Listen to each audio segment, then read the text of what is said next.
All right. Hello, everyone. Thanks for tuning in. In today's show, I am talking with Abe Herman, who is the mayor of Grand Junction, Colorado. Welcome to the show, Abe. Thanks, Kelly. It's good to see you. Thanks for having me. Yeah. And this is an interesting episode today because for a few reasons. So, one, Abe is the first guest that we've had who is in an appointed position. We can talk Elected and appointed. elected We, and we, appointed we can talk about position. We'll that. talk a little bit more about that. So that's a unique perspective that we haven't had so far.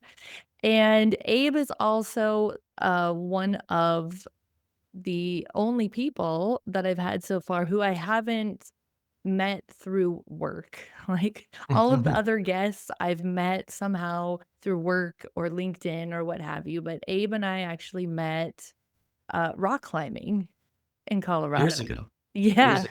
Yeah. year many moons ago when we And were. from what I remember, it was the volunteering we were doing. There was like a high school program getting high schoolers outside, and I think we both volunteered for that, met through that somehow. Yeah, exactly. Taking the kids out to explore nature, hang off some rocks safely. Yeah. So, first question, are you still rock climbing? I'm doing less of my own, just time-wise through the last 4 years of being in elective office. It's been hard to find the time, so I'm still climbing in that I still run an adaptive climbing program. Oh, We cool. actually have one tomorrow night, so I run programs for kids and adults with disabilities as well as veterans and work with the local VA, so facilitating climbing activities for those folks. I'm not doing a lot of my own though. Right now in my life, it's a lot easier to fit in a bike ride than it is to find a climbing partner, go to the crag, get climbing. But maybe after my term's done, I'll have time to get back to climbing again. Okay, cool. Yeah, 'cause a rock climbing mayor is pretty cool. I don't think I've heard of that before. I'd say I'm a unique mayor in a lot of ways. Yes, definitely. A mayor under 40, I think, is also fairly unique over Oh, this. yeah, that's a good point. Yeah, there's not many. So, since you didn't come from a local government background, can you tell us about your background? And you're a small business owner as well, Mhm. too. So can you just tell us more about yourself and how you got into serving as a mayor? Yeah, so there's a long story and a short story. I'll try to do a mix and find somewhere in between. So initially, I was actually up for an appointment. There was a vacancy on our local city council. I decided to throw my name in the ring for that. I actually had support of a majority of council in the first round, and then it sort of devolved into a fairly partisan thing that happened after that. So I didn't end up getting appointed at that time, but it kind of piqued my interest. I think at the time I didn't really have a sense of the importance of the job and what was involved. But it kind of got me into that world of paying attention and seeing what was going on in city council and local government. And then from there were kind of three things that made me really want to serve in that way. Um, the first was just I've always done a lot of volunteerism and trying to leave the world in a better place than I found it is something that's important to me. And I still do a lot of the one-on-one. Prior to being on city council, I was volunteering with a local homeless youth shelter, working with kids 13 to 20 years old who were homeless for various reasons. I was doing my adaptive climbing programs. I was working with a local humane society with animal adoptions. And those things are really important and impactful. And the one-on-one is really nice, but it kind of felt like this service in local government is sort of just an escalation of that volunteer spirit, right? Instead of doing the one-on-one, it's, well, now I am part of the decision making for a third of $1 billion a year that's going to go out to the community in various ways, and being one of the voices in the room to weigh in and to help direct where those significant amounts of taxpayer money are going is a form of change.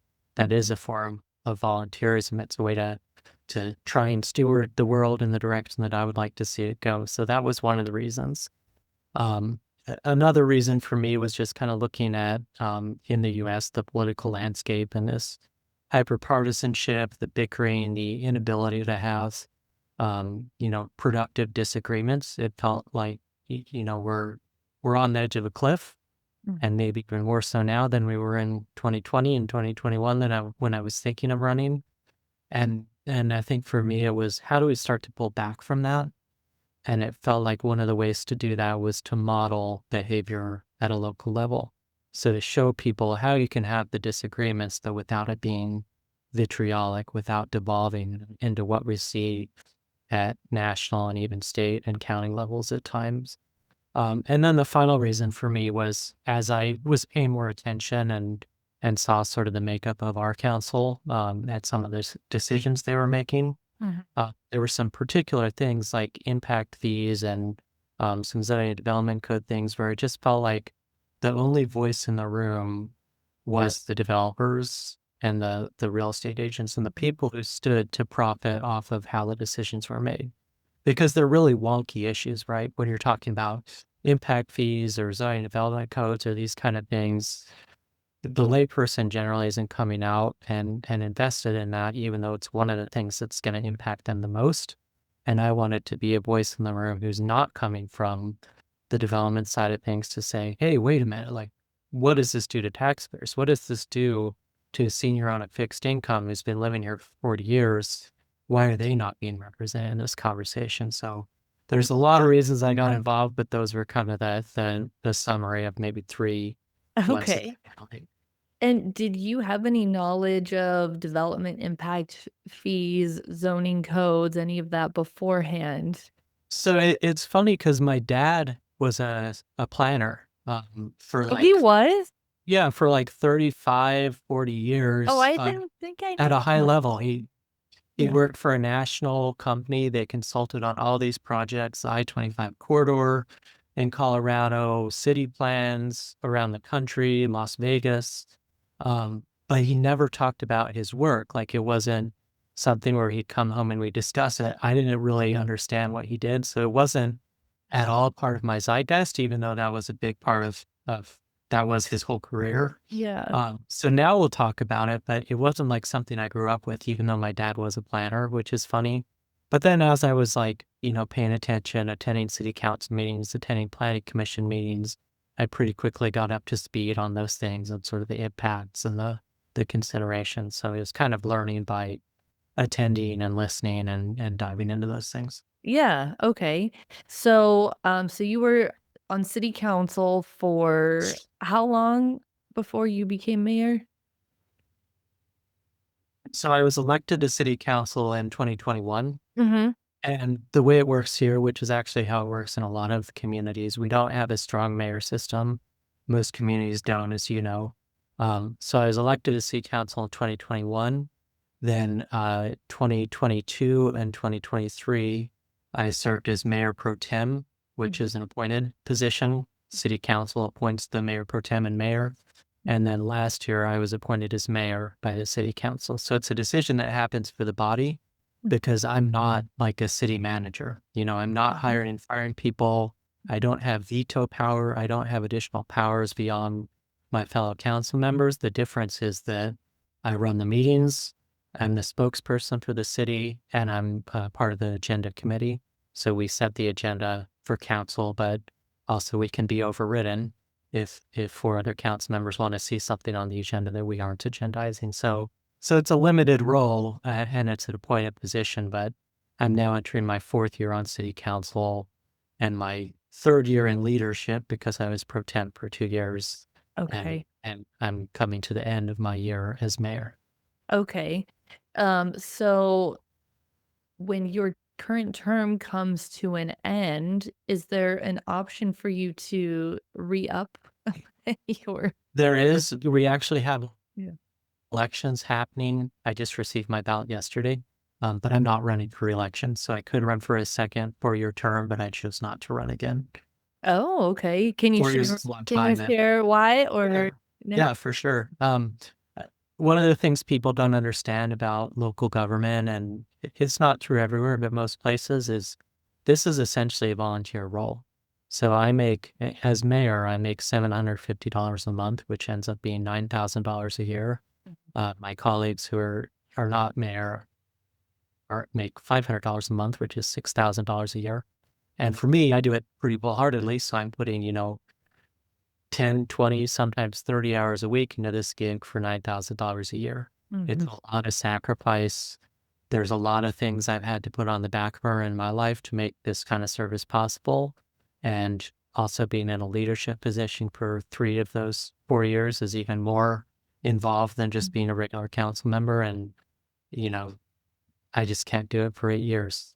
I Mm. might run again in the future, but Okay. I can't put everything else on the back burner for that long.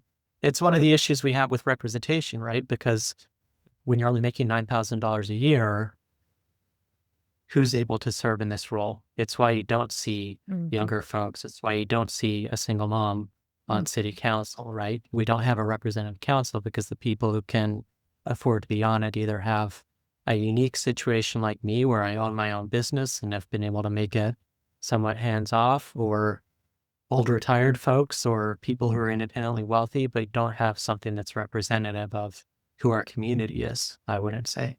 Mhm.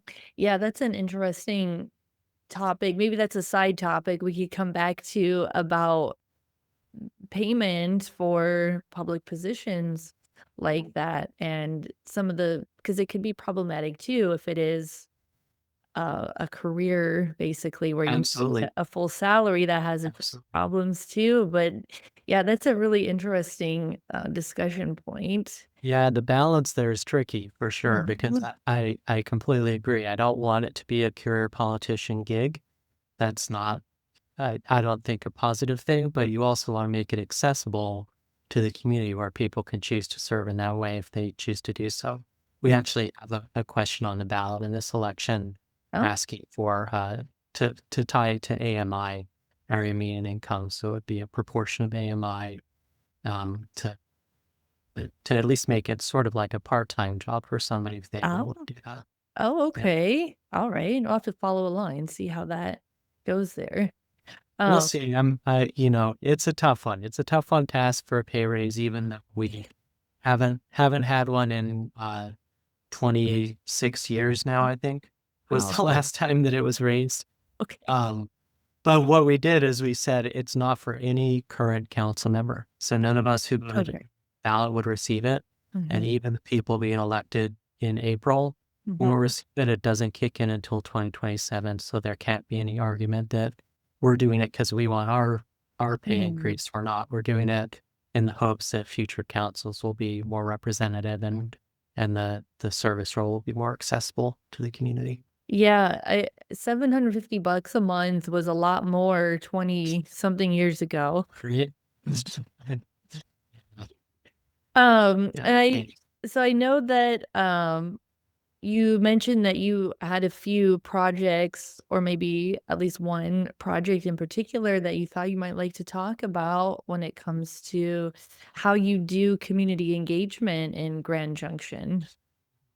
Yeah, so that's kind of where our conversation had come out. It was sort of community engagement and how you're making sure that you have that input on projects. And it's really tough from a staff perspective and an elected perspective. So the project we have going on is something that on its face seems pretty simple. There's Downtown Grand Junction is amazing. It's literally award winning. So in the 1960s, they did this project called Operation Foresight, which is very aptly named, where they converted Main Street in downtown Junction from a 5 lane, 2 lanes each way, center median, Mm, the classic like sort of strode, as people like to say, mm, and they reduced it to 1 lane each direction, super wide, 15, 20-foot wide sidewalks, planters, shade structures, like the beautiful classic American downtown. And we've won like, top 10 downtowns in the US. It was just very forward thinking to create a pedestrian focused area that still allows cars through, but it's not intending to move them through a high speed. mm. And so intersecting Main at 2 points. You have 4th Street and 5th Street. And 4th Street and 5th Street were built as one way. So 5th Street goes north, 4th Street goes south, and they're 2-lane roads and very wide, designed to move traffic, right? So you have this great downtown with people able to walk, pedestrian friendly, bike friendly, which is what you want for a vibrant business district. And then you have 2 streets bisecting it that are 2 lanes wide with people driving, the speed limit is 30, 35 miles an hour. They're driving 45, 50 miles an hour through the center of your downtown. So we have this traffic calming project of basically, how do we change this? How do we make this a safer situation? It was on our high injury network of, the top streets where we're seeing injuries and accidents and these kind of things because of all the conflict points. And so this project began, and this discussion goes even all the way back to the 90s as far as how to handle these streets. But we took it on and said, how do we slow this traffic down? How do we contribute to this, pedestrian, walkable feel that makes the downtown successful?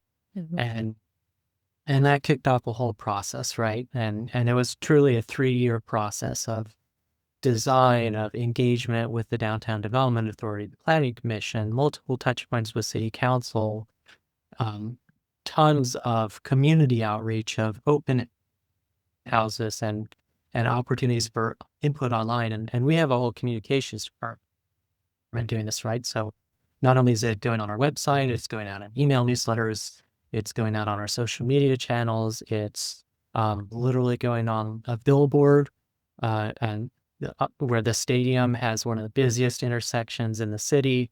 It's on a billboard. Like, we're doing everything we can to push this out and to make sure that people hear about this project, right? Yeah. We Now, don't, did you get a discount the on last thing we want. Yeah. What's that? Oh, did you get a discount on the billboard, or do you have to pay the regular?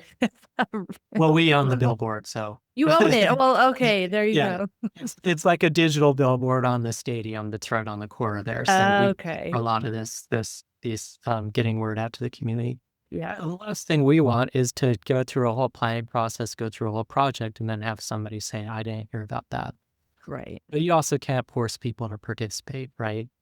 So 3 years of public engagement and outreach on these road reconfigurations and tons of workshopping, tons of input from downtown businesses, from residents, everybody, City Council, Planning Commission, Downtown Development Authority.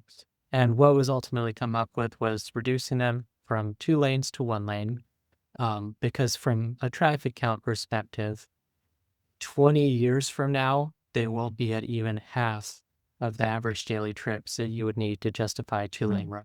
There's no reason for these things to be 2 lanes. They were just overbuilt in the first place. So we implemented it in July of last year, and then people start coming out of the woodwork, right? How come I never heard about this thing? This happened with no notice. I can't believe you did this at the last minute. We had recently adopted a pen and bike plan. You adopt the pen and bike plan, and a month later, you're starting to change our roads. It had nothing to do with the pen and bike plan. So after 3 years of outreach, what we're hearing from people is, how come I never heard about this? Basically, it's kind of hard to rectify those 2 positions, or reconcile those 2 positions. So, and the other part I think is really challenging, and this is something that all electeds deal with, and also all city staff deals with, is how do you separate what is a vocal minority from what is truly community sentiment, right?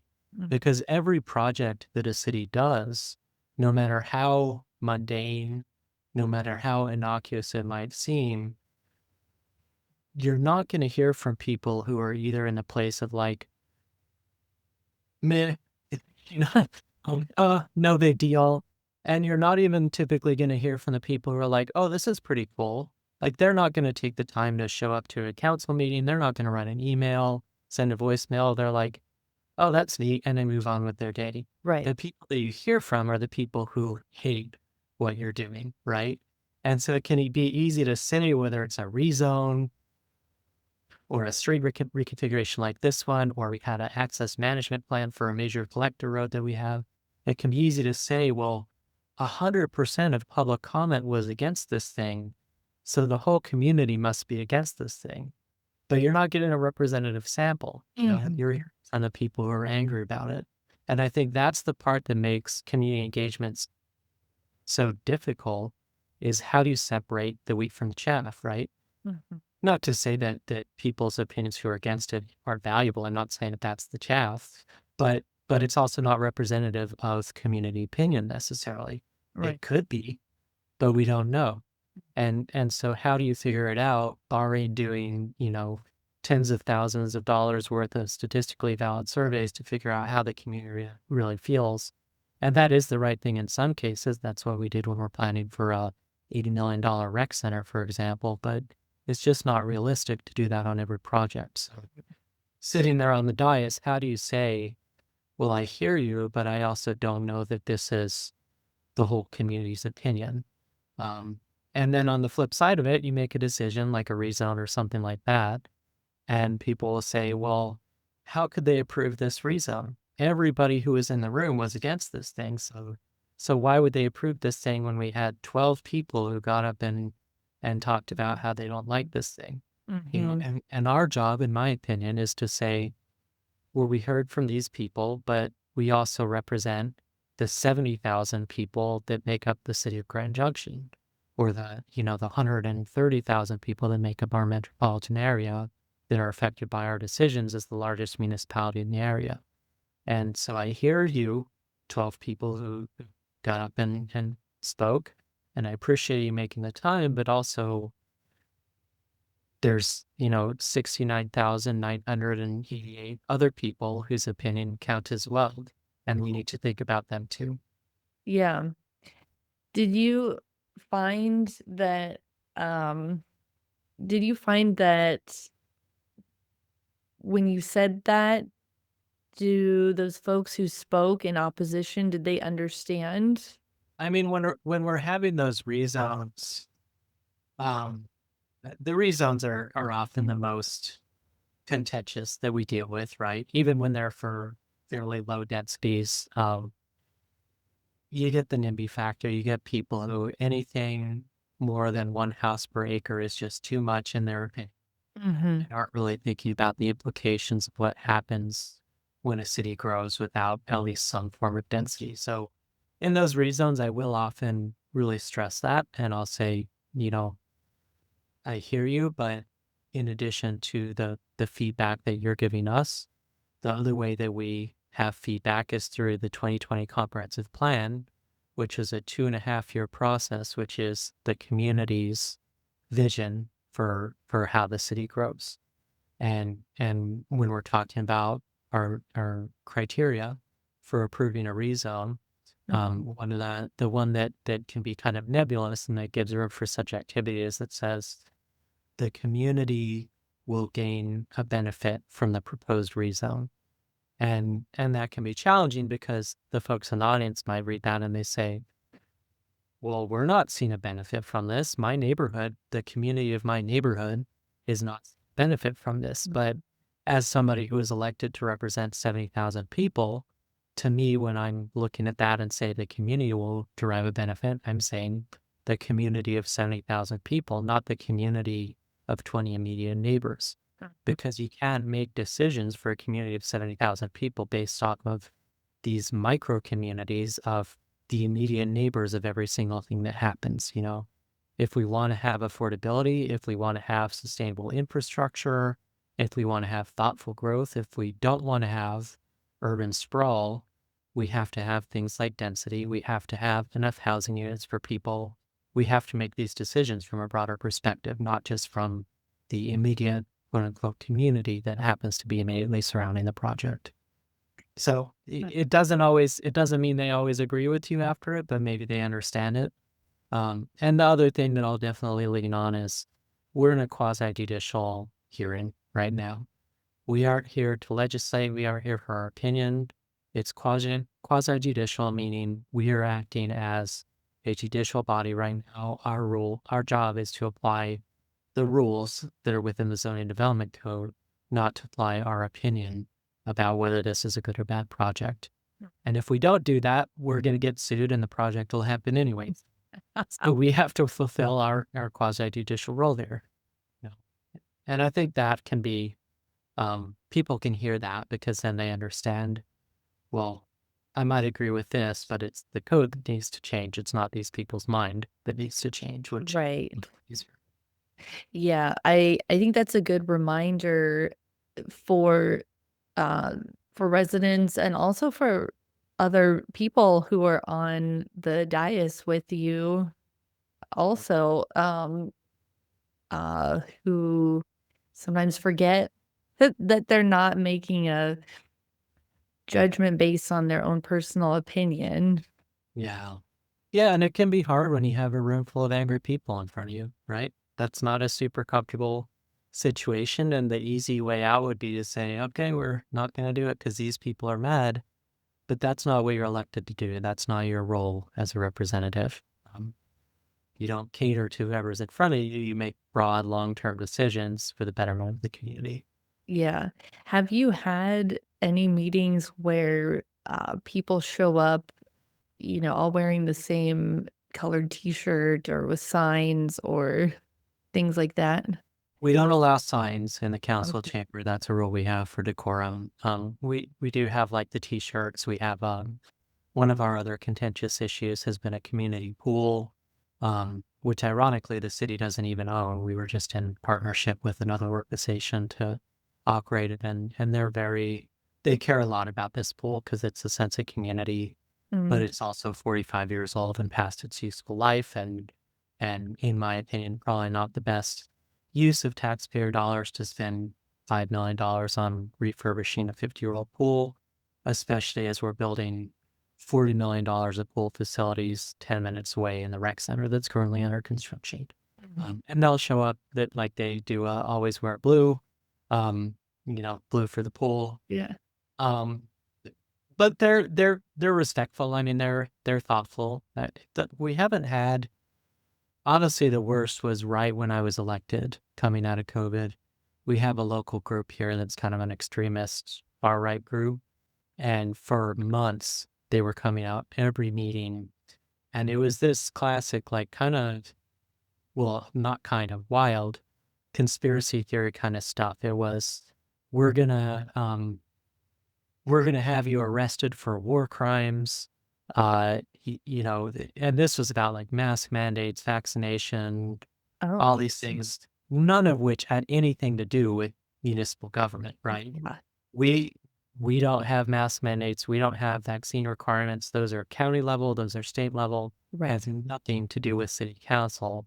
But for months they were coming out, just you know, reading their script and talking about how we were going to be tried for war crimes Oh, and boy. and all those kind of things.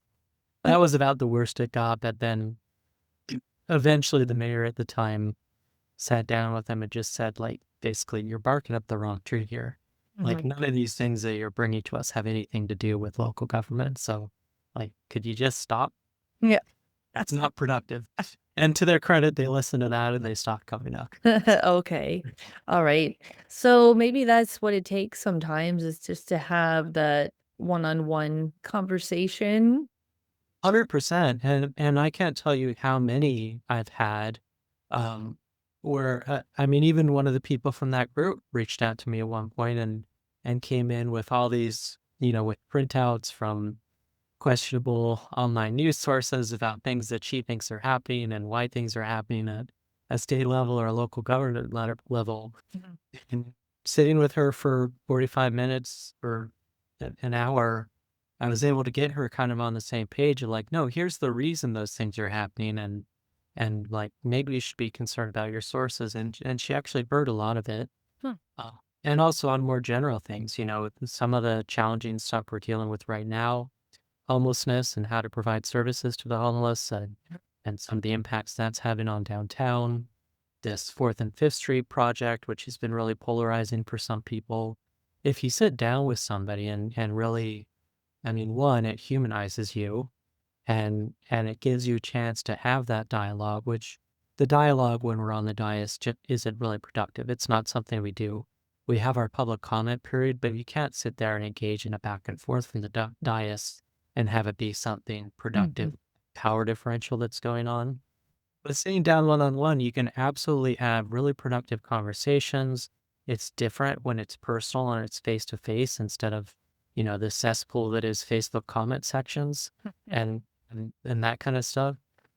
The challenge with it is you can't sit down with 70,000 people and and explain what you're doing. So how do you do that in a way that is going to be impactful and productive? There's just not enough hours in the day to have all those one-on-one conversations. But I've never turned down a meeting from somebody in the community who wants to speak with me, whether it's Okay. going to be comfortable or not. You sit down and you have a conversation. You can find some common ground. Do you have regular, I don't know, office hours or meeting time that someone could come in and meet with you, or how do you do that? Well, we don't have offices. Is the hard. Yeah. I mean, we're essentially like a volunteer board, right? So we don't. I mean, all of us are fitting this in between our jobs and our other obligations. So we don't have like office hours.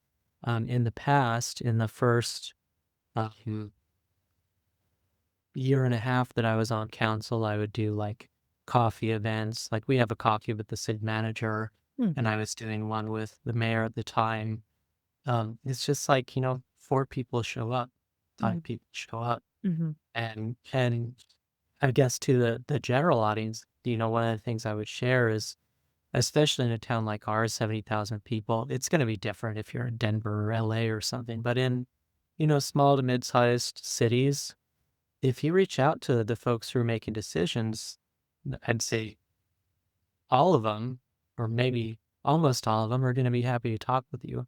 And that's one of the things I get is, we're in polarizing times, and I am portrayed at times by some of these Facebook groups or these people who have different opinions or different worldviews than myself. I'm sort of a caricature to them of what they worry about in government or um, how they think people think who are on the other side of the political spectrum from them or all these things. Ah, And so it just grows and grows and grows, and it lives in these Facebook comments and these Facebook groups. And, these people are terrible. And there's literally memes going around. And if they just reached out to me and wanted to speak mm, about something, I would sit down with any of them anytime and we would absolutely be able to find common ground. I think, the social media aspect and the impersonal aspect is one of the biggest things affecting the current tone of the political dialogue right now is just mhm. this this just crazy place that the conversation gets to. Yes. Instead of sitting down and having a meeting, it gets this online behind a keyboard, um, just having opinions without knowing the facts, all those kind of things. Yeah, exactly. So, you said you have a whole communications team that's dedicated to handling those kind of things. So, how do you handle that in Grand Junction? Like if you're doing maybe for your 4th and 5th Street project, if you're doing engagement using social media, Mhm. how do you manage all those comments? The comments, I mean, they are going out into the random Facebook groups or something and weighing in. I don't think that's a productive use of time. Um, but in terms of our own channels and our own communications, if there's misinformation, they'll certainly respond and say, "Well, here's the facts." If somebody's upset, they'll say, "Hey, here's the channel where you can submit your concerns Mhm. about this." I mean, all you can do is fight misinformation, misconceptions with facts, and some of it is just so it's like the rumor mill, and it gets so crazy. Like on this Fourth and Fifth Street, you'll have people say, "I can't believe they're doing this," and they're taking out all these parking spaces when we already have a parking problem at downtown. And I just, what are the people with disabilities going to do? What are the seniors going to do? they're removing these parking spaces. In reality, the project added parking spaces to the downtown. And so it's like, what do you do with that? If, Yeah. if you just aren't even paying attention so much that the thing that you're so mad about is actually the opposite of the truth, Mhm. and we can do as a city is say, well, actually, that's not true. You know, Right. actually, it's the opposite. And so I'm glad to hear you're happy that we added parking spaces. Right. Like, So because you what can't just engage in a false reality. That doesn't get anybody anywhere. Yeah, so true. So what is the current status of that project? Mhm. Because you said you had already started to implement it, and then people are Yeah. kinda coming out of the woodwork, so where does that stand now? So the way we did it, I think was really smart. This was staff driven. It's a pilot project. And so rather than immortalizing everything in concrete, because it will eventually, hopefully be a massive reconstruction of taking these, 6-foot sidewalks, doing the same thing that was done on Main Street, creating all this pedestrian space, all this outdoor dining space. But rather than going full bore and spending, millions of dollars on concrete reconstruction and everything. It's being done as a pilot project. So it's being done only through paint and through bollards, like vertical white plastic poles Okay. to test it. And even in the pilot project, they've made numerous adjustments. So we started with um, 10-foot wide lanes, then it went to 14-foot. Now it's at 18-foot wide lanes because it converted some of it to parallel parking. So that gives some space, gives space for emergency vehicles. They've modified where bus stops are. They've eliminated some parking spots. We're still net positive, but they've eliminated some parking spots for sidelines, changed turning radii to make sure that those work. So it's all malleable right now. And then the next phase we're going into, because part of the issue with this is it kind of just the timing was poor and it played into this national culture war that's going on around bikes versus cars. Mm, And so even though the purpose of this project was traffic calming and slowing down cars to keep people safe, one of the things that happens when you go from a 2-lane, what feels like a highway to a single lane with parallel parking on either side, well, you have a whole bunch of extra space that you got to do something with. And so what they came up with was a protected bike lane. And then what the perception became is this whole project was done to put in a bike lane, and then that kind of fed into this culture war thing going on of you're either pro bike or you're pro car and you can't be both. It can't be an additive. It has to be an either or proposition. And so that's where a lot of the consternation has been coming from is these people who, in their perception, we're trying to prevent people from using cars because we spent $170,000 on a pilot project on these two streets. mm, Meanwhile, we're spending $30 million on road expansions for automobiles. mm. So I don't think the argument holds true that we're trying to keep people from using cars, but that's been the perception of some people. And even to the point of some of the conspiracy theories we were talking about, Yeah. you're literally people who are saying this is part of, the World Economic Forum and the UN's Agenda 2030 to keep people from using cars with the 15-minute cities so that they can lock them down during the next pandemic. Like it gets pretty Oh, wild. wow, Okay. okay. Yeah, for a bike lane and a state reconfiguration, it gets pretty out there. Um, but because so much of the consternation has been around the parallel parking and the protected bike lane, we're doing a whole reconfiguration, phase 2 of the pilot project. Once it warms up enough to do the striping and everything, which should be next month, we're switching from a protected bike lane to what we have on other streets, which is a bike lane with the parking behind it, which isn't as ideal from a pedestrian bike perspective, but maybe it'll be more palatable.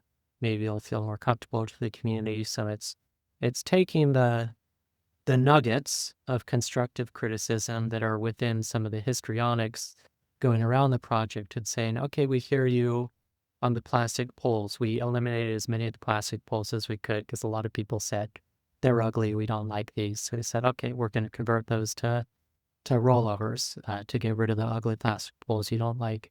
Now it's okay. The bike lane seems to be an issue. The claim is that it's too hard for sight lines. okay, we'll switch that. We'll get the parking on the inside of the bike lane. So it's an iterative process, and it's taking that community engagement, really engaging with the people. So even when I get an email that's just like, this is terrible. This is the worst thing that ever happened in Grand Junction. You guys need to be recalled. It's like, I hear you. That doesn't give us any constructive feedback. So is it the bike lane you don't like? Is it the poles you don't like? Do you feel uncomfortable with the size of the lanes? Mm, Give us something to work with here so that we mhm, can understand where you're coming from. mhm. And when you engage people in that way, they do typically have some constructive comments, you just have to get past the anger maybe to get to that point and show them that you're listening and show them that you're actually looking for ideas. And this isn't just a stopgap until we put this exact configuration in cement. This is, we're actually moving things. We've made significant changes. We're trying to make it right size for the community.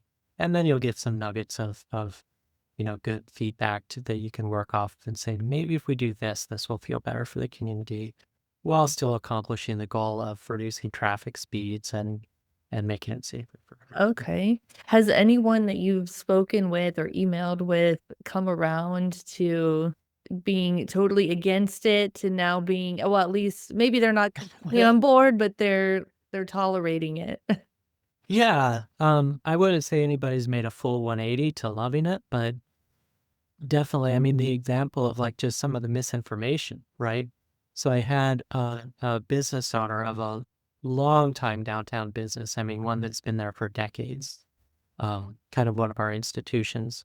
And they sent a letter, um, and it wasn't like vitriolic or anything, but it was like, this is terrible. Businesses are going to suffer, but in a thoughtful, measured way.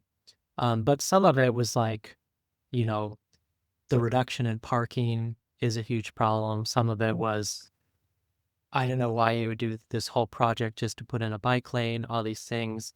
And I just replied back in an email and I said, I hear what you're saying and I'm interested in engaging in the conversation. But for us to engage in the conversation, it's important that we're operating off of the same set of facts. And the facts are that we've actually added parking spaces rather than reducing them. The facts are that this isn't about the bike lane. That was a nice thing we could put in, but the goal of this has been traffic calming because, of the number of accidents we see on this corridor and the dangerous conditions it's starting to present. And so knowing that, what do you think about the project? Mm. And I sent back a response and it was actually like, hey, I appreciate you clarifying those things. I had some misconceptions. It's good to know. There are still some things I don't like. I don't like the timed parking has been a problem. We used to have parking meters because it's temporary. The parking meters are taken away, and now it's free Mm. 2 hour parking, which, as maybe most people listening to your podcast know, but not everybody knows. We don't do parking as a revenue generator. We do parking to get turnover in the downtown. It's basically a net neutral. Um, and so then this person emailed and was like, yeah, here's some constructive things. And it was like, okay, I hear you. You don't like the plastic bollards. Let me let you know. I agree. They aren't beautiful, but they're temporary. And Uh-huh. they're only because this is a pilot project. I hear you on the parking. I'll connect with our parking staff and see if we can, uh, bolster enforcement to make sure people aren't abusing the spaces that are no longer metered. And then this person isn't like, oh, it's great. Yeah. They're like, now I love it, but Yeah. they're in a very different place than they started from. This is a terrible idea. I don't know why the hell you guys are doing this. What we're thinking to like, oh, okay, I see where you're coming from. I still have some concerns, but like that makes more sense than where I started. My sort of misconceptions around this project. Yeah, that's good to hear. And how do you see your role? Like, how much detail do you go into when you're responding to someone versus handing it off to a staff person Yeah. to answer their questions? No, that's a great question. I think it often depends on what's operational versus what's policy level. So we're a policy level board, full stop. We aren't engaged in day-to-day operations. And in fact, our city charter expressly prohibits us from engaging with any staff beyond like the three that report to us, the city manager, city attorney, and municipal judge. It's the city manager's job to deal with the day-to-day of running the city. Um, so I'll often respond and then I'll hand them off. Or if a lot of times people just don't know who to go to, so they send an email to council, but Mhm. we have almost 900 employees. Not everything needs to go to us. Not everything needs to be answered by us. And Mhm. so sometimes I'll just, send it to the city manager and say, hey, could you have staff respond to this? Partly because it doesn't need to be a city council response, and partly because they're they are the experts. Like Mhm. we're random electeds who have no experience in transportation infrastructure or any of the complex things that we're dealing with. We're just here to be the voice of the community and the policy guidance for the community. So yeah, we frequently hand things off just so that they're getting better answers. Mhm. But then there are ones that are, policy questions of like, why are you doing this? Like, Mm. why is the city so focused on this thing? And that I'll sprinkle in the data because I am somebody who really likes fact-based decision making and data-based decision making. So I know the data. I know, the average daily trips for these streets and the projections and what the ADT is that we need to justify having a two-lane road. I know the statistics we've seen since the implementation that we've reduced access by 50% and reduced speeds by 7 to 10% on these roads. And those things matter. I also recognize that it can feel a little bit like a flood of information coming at people. And so sometimes you have to just engage on that human level and just say like, Yeah. hey, like I'm worried about like the kid or the, you know, mom in a wheelchair. And I know that it's uncomfortable for me to cross these roads in the way they were before with traffic bearing down at 45 miles an hour and, 30 feet of pavement to cross. I think this is a safer condition for them, and we're going to be looking closely at the data to see if it is safer after we've done this. Yeah, exactly. Um, I'm curious, has your perception changed from when you were just merely a resident to being a representative? Mhm. Um, how has I'm just gonna assume that it's changed. How Yeah. has your perception of local government changed and what their role is? Yeah, it's changed in a big way. I mean, one is it makes me want to reclaim the word bureaucrat, right? Because bureaucrat is often used as a pejorative, like the bureaucracy and the bureaucrats are bad. Mhm. And I've found in local government and even at the county and state level, um, and the rare times that we have, direct engagement with federal level is you don't get into this line of work because you're going to become a millionaire doing it, right? Like public service is inherently challenging. It's not as good a pay as the private sector. And all these complaints you hear, I mean, in Colorado, it's highways and road conditions are frustrating, education, funding is frustrating.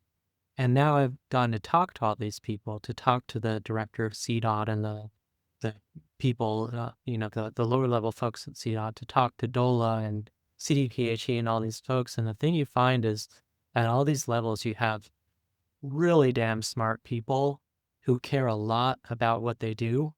They're just grappling with really challenging issues that don't have easy answers, you know. So you can armchair quarterback and you can sit there and say, why don't these idiots fix the interstate? But if you're actually in there, you realize where the problem, how expensive it is to maintain road infrastructure, how challenging that funding things are, especially with the advent of electric cars and declining federal funding and all these other things going on. And you realize with all these things, especially things like homelessness, housing affordability, Mhm. these are enormously complex, sometimes even intractable issues. And it's not for lack of trying or for lack of having really smart people working on these things. Mhm. They're just really big challenges, and nobody's figured out the perfect solution.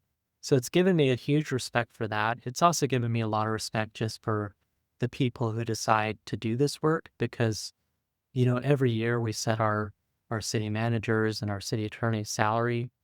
And it's always this slightly uncomfortable thing because, something will come out in one of the more conservative local publications saying like, can you believe that the city attorney's making 230,000 a year or whatever he makes, or the city manager's making, 250,000 a year. Like, what a waste. I'm Mhm. like, do you think that an attorney with 35 years of experience in the private sector would only be making $230,000? Like they're frankly underpaid because any of these folks could leave and go to the private sector and make way more money than they're making in the public sector. There's just so much scrutiny, Mhm. and it is taxpayer money, so you want to be careful with it.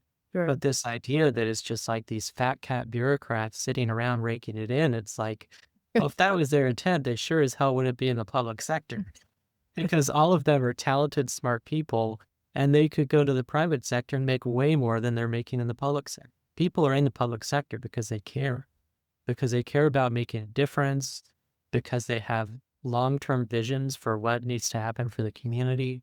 So it's given me just tremendous respect for the people who are involved, for all of our staff people and at all levels of, I'll say at least up to the state level, federal can be challenging, and it's kind of back to that like career politician thing we were talking about earlier. Mhm. And it's tough. I think the other perspective it's given me is kind of like the whole democratic experiment and some of the challenges with it is, um, it's the system is constructed in such a way that it's challenging when you're a sort of thoughtful, self-reflective, humble person in public service. That's a challenging place to be because you get hit on all sides. You get criticism from all sides. I think self-doubt and humility are very healthy things when you're making decisions at a high level that are going to impact tens of thousands or hundreds of thousands or millions of people.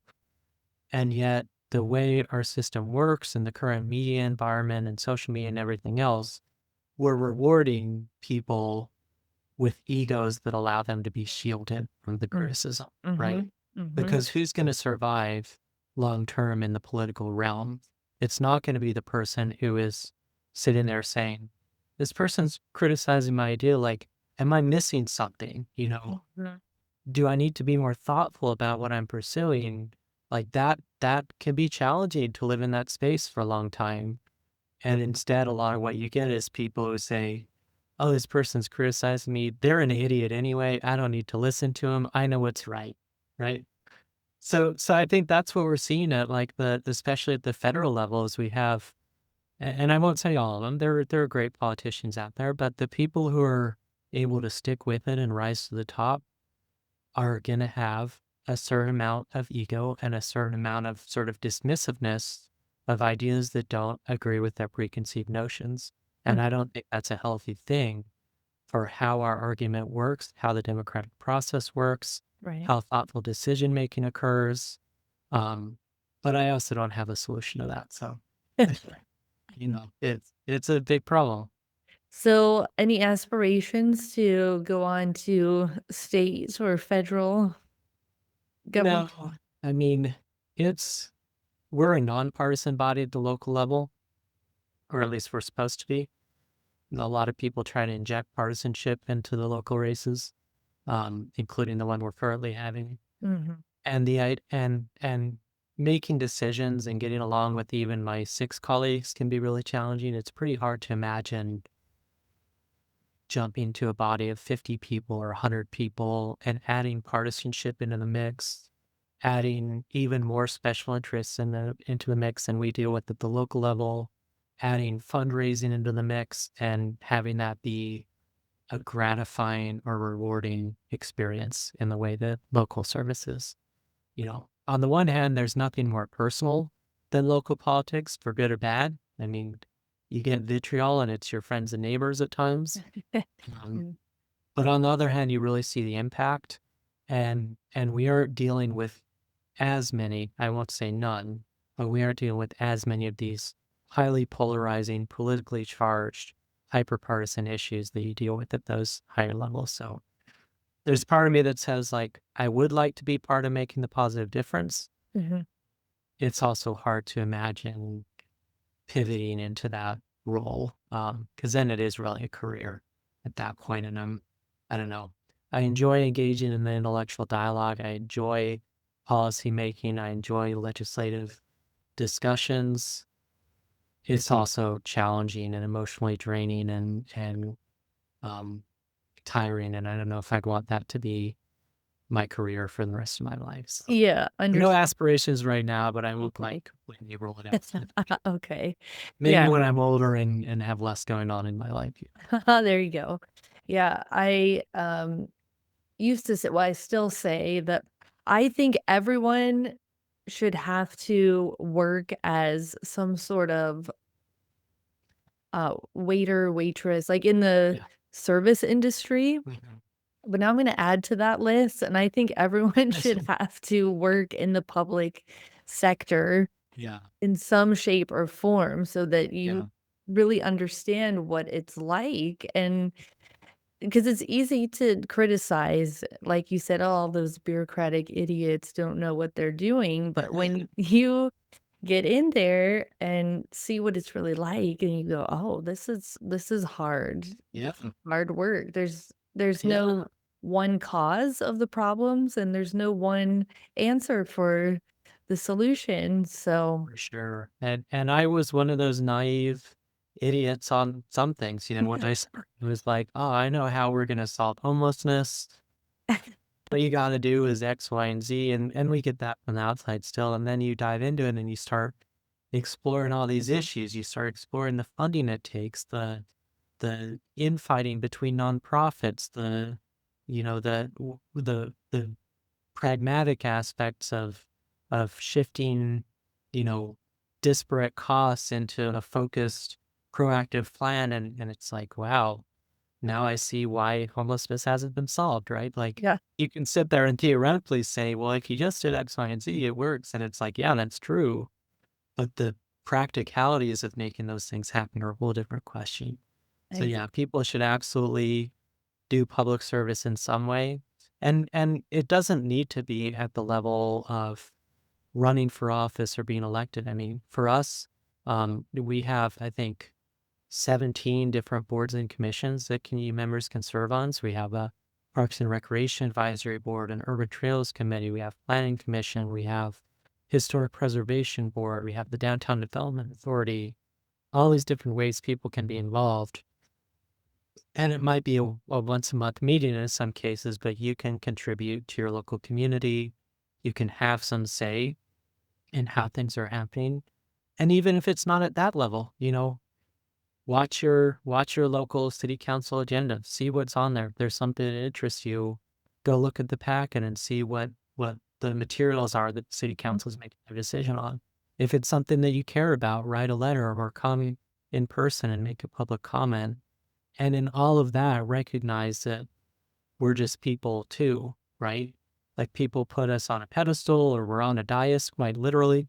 And it's like this, they feel like there can't be this back and forth, but all of us are just humans. And that's true at every level of government. That's maybe one of my biggest takeaways is like, for better or worse, all these people you read about in the news who have a lot of power or make a lot of decisions, for better or worse, they're all just humans like the rest of us, and they have their flaws, they have their gaps in their thinking.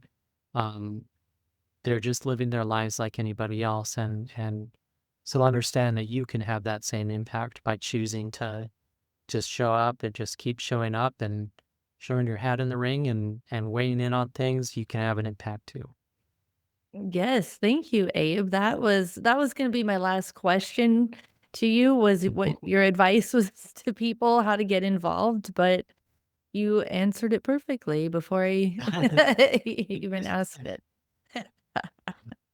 Yeah, reach out to people. I mean, like I said, that I've been in this position for almost 4 years, and never once have I turned down a meeting. If somebody reaches out to me, even if it's something that I know isn't going to be a fun conversation, you sit down, conversation, both of us move a little bit in our opinions. Maybe we move a lot, and you can find some common ground, get some better ideas, hear from somebody with a different worldview.